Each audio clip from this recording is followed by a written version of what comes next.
N'allez pas vers, laissez venir, un enseignement bouddhiste pour métamorphoser votre existence. Et si le fait de relâcher votre emprise était la voie la plus rapide vers votre libération? Et si posséder moins n'était pas une perte mais un enrichissement? Dans ce contenu, vous allez explorer les principes profonds du bouddhisme qui révolutionnent votre manière d'appréhender le stress, les dépendances affectives et vos interactions humaines. Il ne s'agit pas ici de concepts abstraits, mais de méthodes concrètes et accessibles pour vous relier à la sérénité intérieure, exister avec conscience et inviter le bonheur authentique sans le chercher désespérément. De l'apprentissage de la présence consciente au quotidien à l'application d'une bienveillance qui ne vous épuise pas, ce parcours va vous démontrer que vous n'avez pas besoin de bouleverser tout votre univers pour transformer votre vie. Il suffit simplement de modifier votre regard sur les choses. Et c'est précisément ici que débute cette métamorphose, la maîtrise de l'abandon conscient. Relâcher n'est pas capituler. Ce n'est pas fuir ou renoncer à l'amour, à vos aspirations ou à ce qui vous est cher. Relâcher, selon la philosophie bouddhiste, signifie arrêter de s'agripper désespérément. Et c'est là que réside toute la nuance. Car lorsque vous vous agrippez, vous vous surchargez. Vous vous alourdissez d'anticipation, de crainte, de dénouement que vous ne maîtrisez pas. Et cela blesse, cela vide. L'enseignement fondamental ici est que la douleur naît de la dépendance. Bouddha l'a explicitement enseigné, le désir, lorsqu'il devient obsession, génère la souffrance. Pourquoi? Parce que tout se transforme, rien n'est figé. Les individus, les carrières, les instants de bonheur, même votre enveloppe corporelle. Et si vous vous cramponnez à l'illusion que rien n'évolue, vous serez perpétuellement en combat contre le réel. Alors, comment relâcher véritablement? La première démarche consiste à devenir conscient que vous vous agrippez. Une relation qui ne vous enrichit plus, une anxiété qui vous freine, une vision rigide sur la manière dont les choses devraient se dérouler. Observez sans condamnation. Observez tout simplement. Car voir avec lucidité constitue déjà une partie de l'abandon. La discipline du non-attachement ne signifie pas la distance émotionnelle. Au contraire, c'est chérir sans vouloir posséder, soutenir sans vouloir dominer, exister sans dépendre. C'est s'accorder de l'espace à soi-même et aux autres. C'est avoir confiance dans le fait que l'on n'a pas besoin de retenir pour qu'une chose ait de l'importance. Dans la philosophie bouddhiste, on évoque les 5 agrégats, les skandhas, la matière, la sensation, la perception, les formations mentales et la conscience. Saisir que vous n'êtes aucune de ces composantes isolées, mais quelque chose de beaucoup plus fluide, vous aide à abandonner l'identification rigide à vos pensées et à vos sentiments. Vous n'êtes pas vos accomplissements, vous n'êtes pas vos échecs. Vous êtes infiniment plus que cela. Il est également précieux de s'exercer à ne pas s'accrocher. C'est comparable à tenir du sable dans votre paume. Si vous serrez fermement, il s'écoule. Si vous le maintenez avec douceur, il demeure. Il en va de même pour les êtres et les expériences. Cessez de serrer. Exercice pratique pour débuter l'abandon. Un exercice concret pour commencer à relâcher est l'inventaire du cœur. Prenez une page blanche et notez 3 éléments auxquels vous vous accrochez en ce moment. Ensuite, écrivez « Pourquoi ? Que craignez-vous qu'il arrive si vous les libériez ? Et quelle partie de vous résiste ? » Le simple fait d'exprimer ces choses par écrit commence déjà à vous libérer. Un autre instrument utile est la méditation de la libération. Respirez amplement. Visualisez ce fardeau comme un sac à dos, et à chaque expiration, imaginez que vous le déposez au sol. Ce n'est pas de la sorcellerie, mais votre esprit apprend qu'il peut s'alléger. N'oubliez pas qu'il ne s'agit pas de tout trancher d'un coup.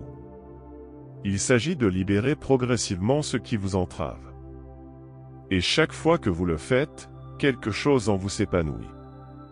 Votre énergie se clarifie, votre sérénité s'amplifie. Car au final, relâcher n'est pas perdre, c'est créer de l'espace pour du nouveau. La méditation n'est pas uniquement demeurer silencieux. Ce n'est pas vider son mental ni paraître plus éveillé spirituellement. Méditer, c'est discipliner son esprit comme on discipline un muscle pour être présent, observer sans réagir et choisir avec discernement. Et cela ne fonctionne pas uniquement dans un monastère. Cela fonctionne chez vous, au bureau, dans les bouchons ou lors d'un échange tendu. Le bouddhisme distingue deux catégories de méditation fondamentale, samatha et vipassana. La première est l'apaisement mental. Vous apprenez à focaliser votre attention sur un point unique, comme votre souffle. Et lorsque vous êtes distrait car vous le serez inévitablement, vous revenez avec bienveillance à votre point d'ancrage. C'est comme ramener un jeune chien qui s'éloigne, sans crier, sans vous irriter. Vous le ramenez simplement. Cette discipline simple, quelques minutes quotidiennes, commence à vous apporter quelque chose que très peu possèdent aujourd'hui, la stabilité intérieure. Et le plus important, c'est que vous n'avez pas besoin d'une heure ni d'un lieu idéal. Vous pouvez débuter par 5 minutes chaque matin. Asseyez-vous, fermez les paupières, observez votre respiration et laissez tout le reste intact. Car cet instant avec vous-même est plus précieux que toute perfection extérieure. Ensuite, il y a Vipassana, qui signifie voir avec clarté. Il s'agit d'examiner à l'intérieur de soi avec un esprit apaisé et de remarquer comment les pensées émergent, comment les émotions se modifient, comment votre corps réagit. Vous n'analysez pas, vous observez simplement et cela vous affranchit. Car lorsque vous voyez quelque chose avec lucidité, vous cessez d'en être prisonnier. Par exemple, si vous êtes submergé par l'anxiété, vous pouvez méditer en observant comment elle se manifeste dans votre corps. Peut-être votre poitrine se contracte, votre cœur s'emballe, votre esprit s'agite. Vous observez simplement, sans tenter de modifier quoi que ce soit. Et cette simple observation sans condamnation commence déjà à métamorphoser. Des recherches scientifiques démontrent que la discipline régulière de la méditation diminue l'activité de l'amygdale, la région du cerveau associée à l'angoisse et à la réactivité. Cela signifie qu'avec la méditation, vous êtes non seulement plus serein, mais vous prenez également de meilleures décisions. La méditation en mouvement. Mais méditer ne consiste pas uniquement à fermer les yeux. Vous pouvez également méditer en marchant, en mangeant, en lavant la vaisselle. Comment? En étant présent, en ressentant pleinement. Si vous marchez, ressentez le contact de vos pieds avec le sol, le rythme de vos pas, le vent sur votre visage. C'est aussi une discipline. Thich Nhat Hanh affirmait que vous pouvez transformer n'importe quel moment en méditation si vous y êtes pleinement présent, du brossage des dents au regard attentif que vous portez à quelqu'un. Et c'est cela, au fond, qui transforme le plus. Non pas une heure passée dans une posture idéale, mais de nombreuses petites pauses conscientes tout au long de la journée. Premièrement, au réveil, avant de toucher votre téléphone, respirez profondément 3 fois et ressentez votre corps. Deuxièmement, avant de manger, faites une pause de 10 secondes et remerciez mentalement la nourriture. Troisièmement, avant de vous endormir, repensez à votre journée et observez quelle émotion a été la plus présente sans la condamner, observez-la simplement.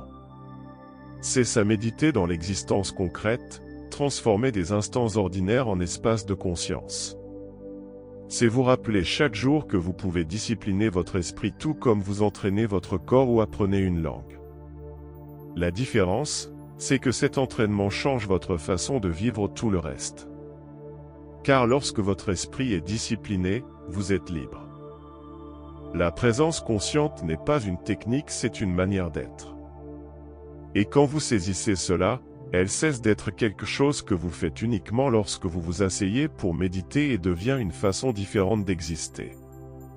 Car vivre en présence consciente, c'est cesser d'être en mode automatique. C'est cesser d'aller d'un lieu à l'autre sans remarquer ce que vous ressentez, ce que vous pensez, comment vous réagissez. Il ne s'agit pas de tout maîtriser, mais d'être présent à ce qui se produit au moment où cela se produit. Le problème, c'est que nous avons développé l'habitude de vivre déconnectés. Nous faisons 1000 choses simultanément. Nous mangeons en fixant notre téléphone. Nous répondons à des messages pendant que nous parlons à quelqu'un. Nous pensons à ce que nous allons faire plus tard pendant que quelqu'un nous raconte quelque chose d'important. Cette déconnexion alimente l'anxiété, la tension et souvent la mélancolie. Car lorsque vous n'êtes pas dans l'instant présent, votre esprit est dans le passé ou dans le futur. Et c'est là que réside la souffrance. Le passé, avec tout ce qui ne s'est pas déroulé comme vous l'aviez espéré. Le futur, avec tout ce que vous redoutez qu'il puisse arriver. Et le présent, qui est la seule chose qui existe véritablement, vous le laissez s'écouler sans le vivre. Lorsque vous pratiquez la présence consciente, vous commencez à remarquer des choses qui vous semblaient invisibles auparavant. Vous remarquez comment votre respiration se modifie lorsque vous êtes nerveux, comment vous serrez les mâchoires lorsque vous êtes irrité, comment vous répondez parfois précipitamment sans vraiment écouter. Vous commencez à percevoir les détails, la saveur des aliments, le bruissement des feuilles qui bougent dans le vent, l'expression dans les yeux de quelqu'un qui vous parle. Et ces petits détails vous connectent à l'existence, pas avec des concepts sur l'existence, mais avec l'existence elle-même. Une chose très puissante qui se produit lorsque vous développez la présence consciente, c'est que vous pouvez commencer à détecter les micro-moments qui vous dérobent votre énergie. C'est peut-être une phrase que vous vous dites sans vous en rendre compte, comme « je ne suis pas à la hauteur ». Peut-être s'agit-il d'une réaction automatique, comme dire « d'accord » alors que vous vouliez dire « non ». Ce sont ces petites choses répétées qui génèrent une charge émotionnelle accumulée et vous ne pouvez pas les changer si vous ne les voyez pas. C'est pourquoi la présence consciente n'est pas passive. Il ne s'agit pas de rester immobile comme une statue. C'est une façon active d'observer ce qui se passe à l'intérieur et à l'extérieur de vous, avec honnêteté et sans condamnation. On confond parfois la présence consciente avec la relaxation, mais ce n'est pas identique. Vous pouvez être pleinement conscient et ressentir de la colère. L'important n'est pas d'éliminer l'émotion, mais d'en prendre conscience pendant qu'elle se produit. Car lorsque vous êtes conscient de ce que vous ressentez, vous n'agissez plus sous l'impulsion du moment. Vous ne criez plus, vous ne fuyez plus, vous ne vous bloquez plus. Vous faites une pause et cette pause, c'est la liberté. Intégrez la présence consciente sans bouleverser votre journée. Autre chose importante, vous n'avez pas besoin de bouleverser toute votre journée pour vivre en présence consciente. Il suffit de choisir des moments spécifiques.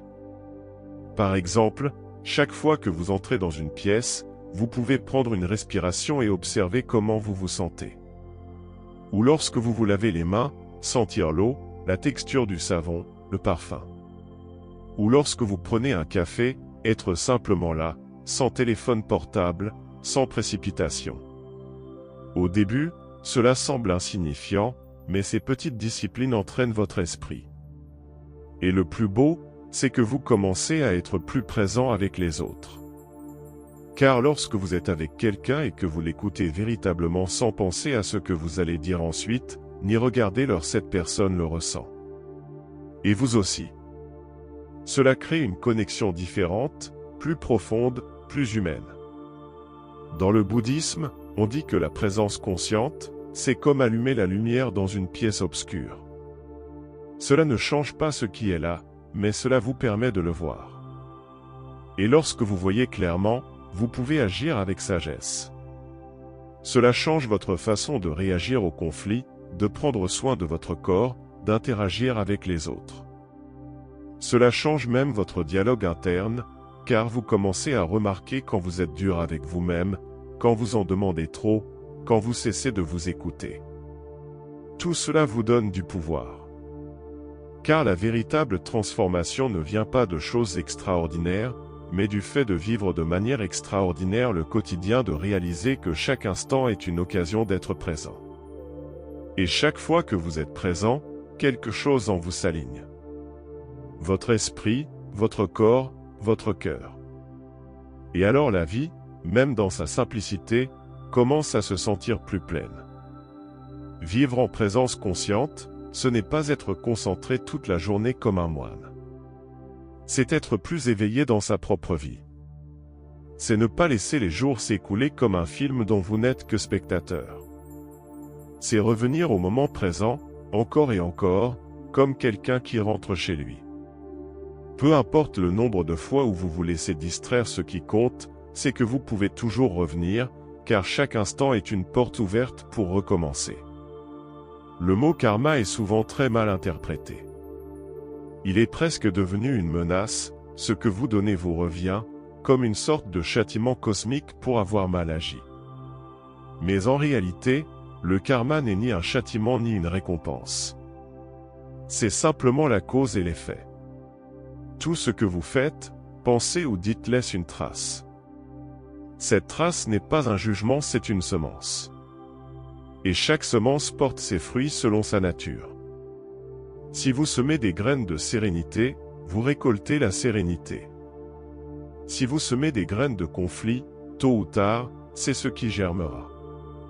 L'important n'est pas de vivre dans la crainte du karma, mais de vivre en pleine conscience. Prendre conscience que chaque action, même la plus infime, a une orientation. Lorsque vous décidez d'aider quelqu'un, lorsque vous parlez avec respect, lorsque vous prenez le temps d'écouter, c'est aussi du karma. Car vous choisissez une action qui crée une atmosphère, qui influence les autres, qui affecte votre énergie et votre perception du monde. Il en va de même pour vos pensées. Vous ne pouvez pas contrôler toutes vos pensées, mais vous pouvez les observer et choisir celles que vous souhaitez nourrir. Car une pensée entretenue devient aussi une action, et les actions répétées deviennent le caractère. Les 3 portes du karma. Dans la vie quotidienne, cultiver un karma lucide signifie examiner vos choix en profondeur. Non pas à partir de la culpabilité ou de l'obligation, mais à partir de la liberté. Car chaque fois que vous choisissez d'agir avec présence, avec bienveillance, avec honnêteté, vous transformez votre histoire. Vous cessez de réagir par impulsion pour répondre avec sagesse et cela change tout. Le bouddhisme enseigne qu'il existe 3 portes pour créer du karma, le corps, la parole et l'esprit. Ce que vous faites, ce que vous dites et ce que vous pensez. Observer ces 3 portes est une discipline constante. Par exemple, comment agissez-vous lorsque vous êtes sous pression? Quels mots utilisez-vous lorsque quelqu'un ne répond pas à vos attentes? Quelles pensées surgissent lorsque les choses ne se passent pas comme vous le souhaitez? Cela n'est pas pour vous condamner, mais pour vous libérer. Car lorsque vous voyez comment vous créez votre propre expérience, vous pouvez commencer à créer quelque chose de différent. Imaginez un instant que votre journée soit un champ de culture. Chaque conversation, chaque décision, chaque geste est une graine que vous plantez. Certaines portent rapidement leurs fruits, d'autres prennent du temps. Certaines passent inaperçues, mais en s'accumulant, elles créent un environnement. Et si cet environnement est rempli de réactions automatiques, de lamentations, de précipitations, il est très difficile pour la paix de s'épanouir. Mais si vous le remplissez de pauses conscientes, de compassion, de responsabilité, alors votre vie commence à refléter cela. Et ici, il y a un point essentiel, le karma n'est pas une fatalité. Ce n'est pas une condamnation ni quelque chose d'immuable. Ce que vous avez fait hier a une énergie, oui, mais ce que vous faites aujourd'hui aussi. Et chaque instant est une occasion de créer une nouvelle orientation. C'est ce qu'il y a de plus libérateur dans cet enseignement, vous n'êtes pas enchaîné à votre passé. Vous construisez votre chemin pas à pas. C'est pourquoi, même si vous avez pris de mauvaises décisions, même si vous avez blessé quelqu'un ou commis de nombreuses erreurs, vous pouvez recommencer à zéro. Vous pouvez demander pardon. Vous pouvez réparer. Vous pouvez agir différemment. Le karma n'est pas une chaîne, c'est une invitation à vivre avec intention. Et vivre avec intention ne nécessite pas de grands bouleversements.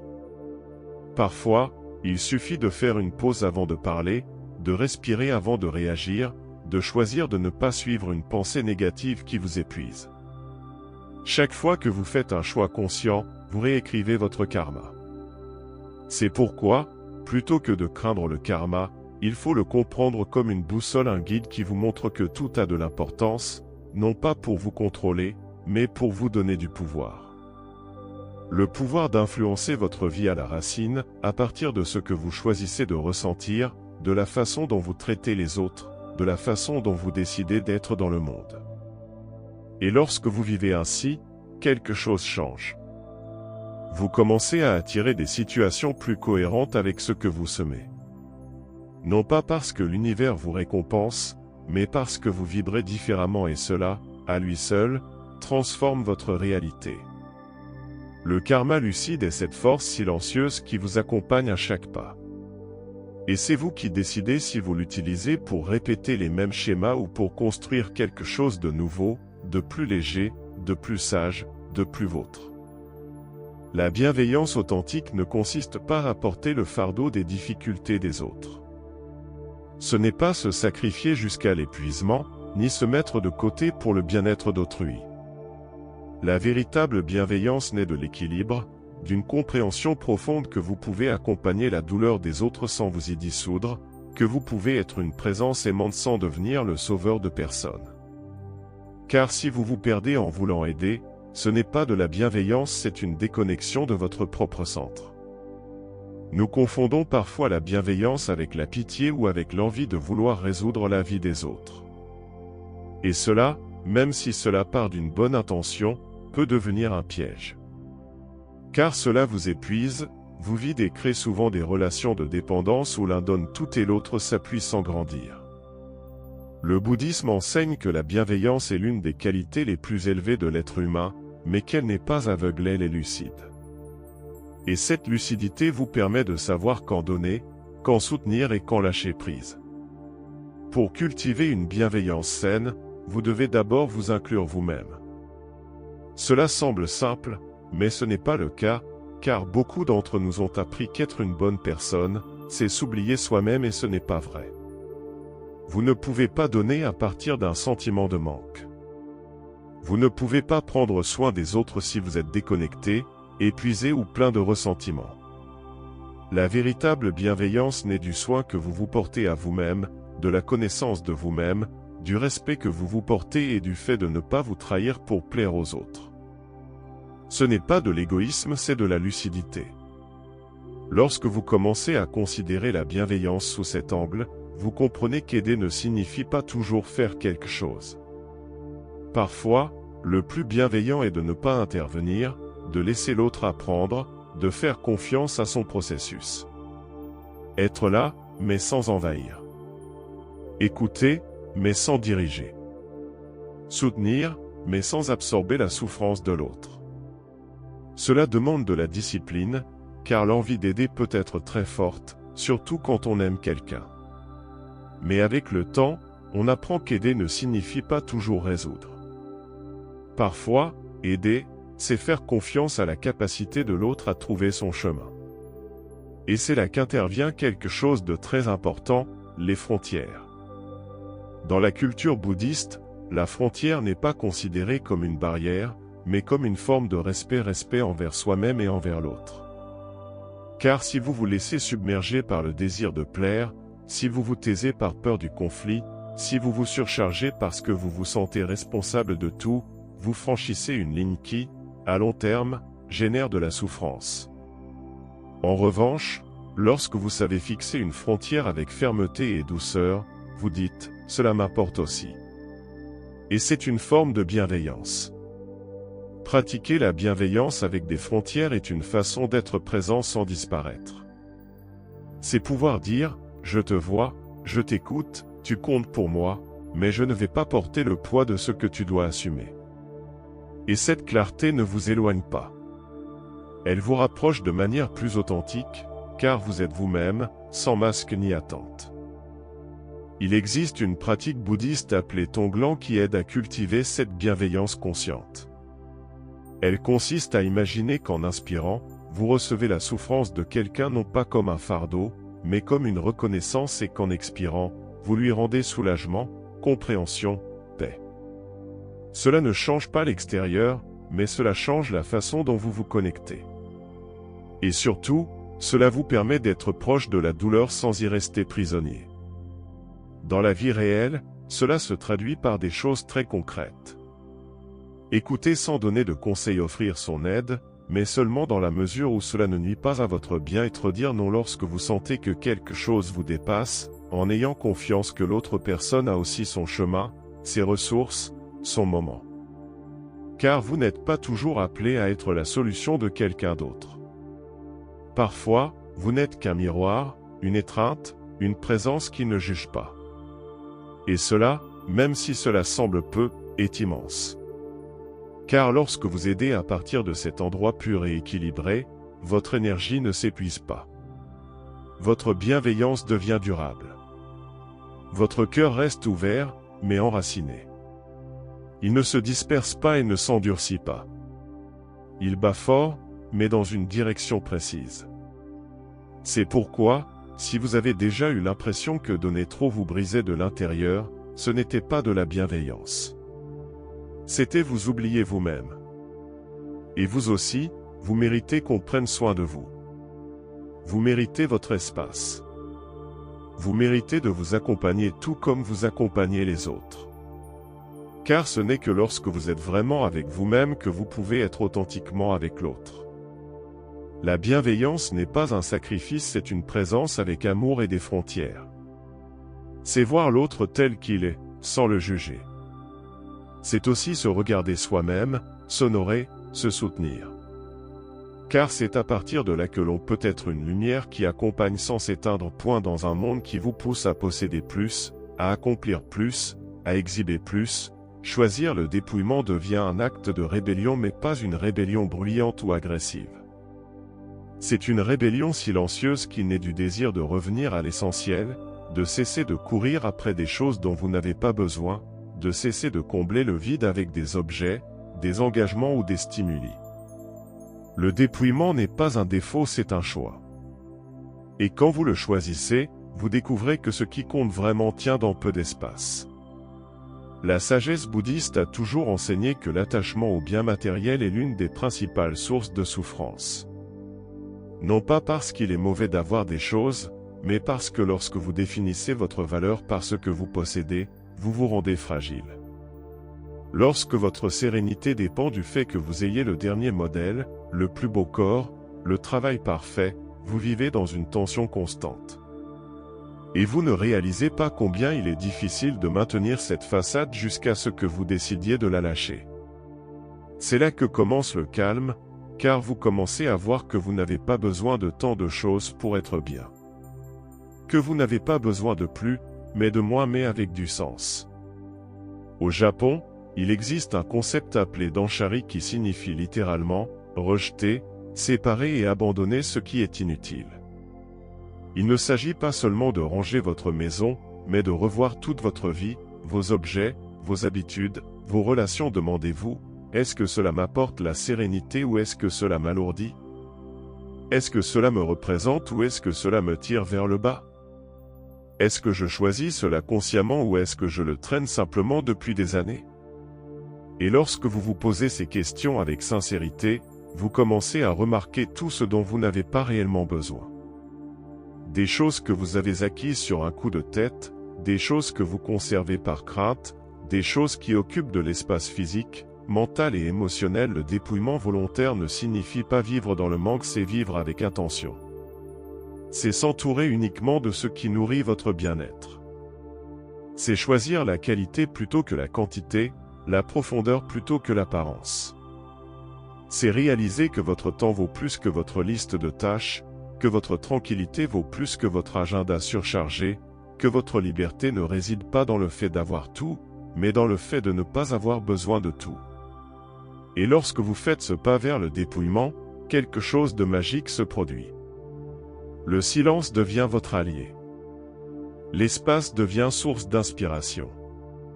Le temps n'est plus votre ennemi, car vous cessez de le remplir de choses qui ne vous font pas de bien, et vous commencez à avoir plus de temps pour ce qui vous nourrit vraiment. Lire. Marcher. Être avec quelqu'un sans regarder l'heure. Contempler sans être trop exigeant envers vous-même. Il en va de même pour les relations. Lorsque vous vivez dans le dépouillement, vous ne cherchez plus à vous entourer de beaucoup de gens pour vous sentir validé. Vous recherchez peu de liens, mais authentiques, des relations où vous pouvez être vous-même sans artifice, sans masque, où la valeur ne réside pas dans ce que vous donnez ou dans ce que vous montrez, mais dans ce que vous partagez avec votre cœur. Et cette qualité humaine naît également du non-attachement, du fait de ne rien avoir à prouver, de savoir que votre valeur n'est pas à l'extérieur mais à l'intérieur. Même dans votre consommation, le changement est perceptible. Vous n'avez plus autant besoin de divertissement, de distraction, de précipitation. Car lorsque l'esprit s'apaise, il commence à apprécier les petites choses. Un café sans se presser. Une conversation profonde. Un après-midi sans programme. Et cela, même si cela semble simple, est ce qui donne du sens à l'existence. Car la sérénité ne réside pas dans le fait d'avoir tout, mais dans le fait de pouvoir profiter de ce que l'on a déjà. Vivre avec moins vous donne également le pouvoir de choisir. Lorsque vous n'êtes pas lié à un mode de vie qui vous étouffe, vous pouvez travailler moins, vous reposer davantage, choisir des projets qui vous inspirent, dire non sans culpabilité. Vous devenez plus libre, plus conscient, plus vous-même, parce que vous cessez d'être esclave de ce qui vous est imposé et devenez créateur de ce que vous choisissez. Et tout cela ne signifie pas que vous devez aller vivre dans la forêt. Vous pouvez vivre simplement en pleine ville. Vous pouvez avoir une maison pleine de calme, même si elle n'est pas grande. Vous pouvez travailler, avoir des objectifs, une famille, tout en choisissant l'essentiel. Car le dépouillement n'est pas extérieur. C'est la façon dont vous vivez. C'est savoir que le bonheur ne réside pas dans l'accumulation, mais dans la connexion. Il ne réside pas dans le fait d'avoir tout, mais dans le fait de profiter de ce qu'il faut. Il ne réside pas dans le fait de paraître parfait, mais dans le fait de se sentir en paix. Et quand vous découvrez cela, vous ne l'échangez pour rien au monde. La richesse du dépouillement, c'est qu'elle vous ramène à vous-même. Et dans ce retour, tout commence à avoir plus de sens. Vous n'avez pas besoin de changer de pays, de quitter votre travail ou de faire une retraite d'un mois pour appliquer la sagesse bouddhiste dans votre vie quotidienne. La puissance de ces enseignements réside dans leur caractère pratique, accessible et profondément humain. Il ne s'agit pas d'adopter une nouvelle religion, mais d'apporter conscience, bienveillance et présence à ce que vous faites déjà. Car le véritable changement se produit dans le quotidien, dans la façon dont vous vivez vos matinées, dont vous vous parlez à vous-même, dont vous répondez aux autres lorsque les choses ne se passent pas comme prévu. L'une des façons les plus directes d'intégrer ces enseignements est de commencer par la respiration, non pas comme un exercice isolé, mais comme un ancrage dans le moment présent. Vous pouvez choisir de petits moments pour revenir à votre corps, lorsque vous entrez dans une réunion, lorsque vous marchez dans la rue, lorsque vous faites la queue. Respirez et revenez. Cette pratique simple change votre relation au temps, à l'attention, à votre propre corps. Car au lieu de réagir dans l'urgence, vous répondez dans le calme. Une autre façon pratique consiste à observer consciemment vos émotions. Lorsque vous ressentez de la colère, de la peur, de la tristesse ou de l'anxiété, vous pouvez faire une pause et vous demander « Quelle partie de moi a besoin d'attention maintenant ?» Cette question est déjà un acte de sagesse, car au lieu de vous identifier à ce que vous ressentez, vous l'accompagnez. Et cela transforme l'émotion en information, en connaissance de soi, en croissance. Vous pouvez également commencer à transformer votre environnement physique. Vous n'avez pas besoin d'un hôtel ni de bougies parfumées, mais vous pouvez créer des espaces qui vous rappellent le calme. Une table bien rangée. Un coin lecture. Une tasse préférée que vous n'utilisez que lorsque vous voulez être présent. Ce sont des détails qui activent votre intention de vivre plus consciemment, et en les répétant chaque jour, ils créent une atmosphère différente, plus douce, plus vôtre. Et peut-être plus important encore, transmettez cette sagesse à vos relations. Demandez-vous, est-ce que j'écoute vraiment ou est-ce que j'attends seulement de répondre? Puis-je parler avec honnêteté sans blesser? Puis-je voir l'autre sans projeter mes peurs ou mes désirs? Vivre selon le bouddhisme, ce n'est pas parler doucement ou être toujours zen. C'est être authentique, conscient et bienveillant. Avec les autres, oui, mais d'abord avec vous-même. Car la vraie pratique ne se trouve pas dans les livres ou les vidéos. Elle réside dans la façon dont vous parlez lorsque vous faites une erreur. Dans la façon dont vous gardez le silence lorsque quelqu'un vous blesse. Dans la façon dont vous choisissez un mot gentil alors que vous pourriez blesser. C'est cela, la sagesse appliquée. Et il n'est pas nécessaire d'être parfait. Il suffit d'être prêt à revenir encore et encore à votre centre. Au bout du compte, peu importe le nombre de techniques que vous apprenez ou le nombre d'enseignements dont vous vous souvenez. Ce qui compte, c'est la façon dont vous vivez, la façon dont vous choisissez chaque étape, comment vous vous maintenez quand il y a du bruit, et comment vous vous alignez avec ce que vous savez être bon pour vous. Le chemin n'est pas vers l'extérieur, il est vers vous. Merci d'être arrivé jusqu'ici et de vous ouvrir à cette façon plus consciente d'être au monde.